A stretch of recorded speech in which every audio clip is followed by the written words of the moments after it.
কেমন আছো বন্ধুরা? নিশ্চয়ই সকলে ভালো আছো, সুস্থ আছো। আমিও ভালো আছি। আমি এখন এই যে রাত্রিরে ডিনার নিয়ে বসে পড়েছি।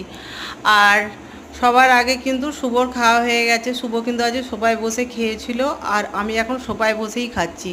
আর তোমাদের দাদা ভাই আর খুকু এই যে চেয়ারে বসে খাচ্ছে। আজকে কিন্তু কেউ আমরা একসঙ্গে খাইনি। আর আজকে সন্ধ্যাবেলা রান্নাঘরটা একটু গোছাচ্ছিলাম, সেই জন্য অনেকটা রাত হয়ে গিয়েছিলো। সেই জন্য খাবার করার সময় পাইনি আমি।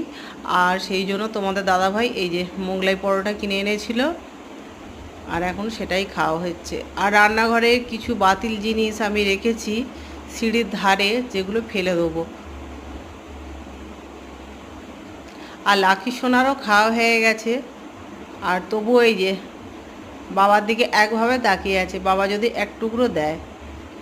আর তেলের জিনিস ওদের পক্ষে ক্ষতিকর, সেই জন্য ওকে দেওয়া হয়নি। তবু এক একবার এমনভাবে তাকিয়ে থাকে, ওকে এক টুকরো না দিয়ে থাকা যায় না। তো দেখা হচ্ছে পরের ভিডিওতে। আজকের মতো টাটা। সকলে ভালো থাকবেন, সুস্থ থাকবেন। টাটা।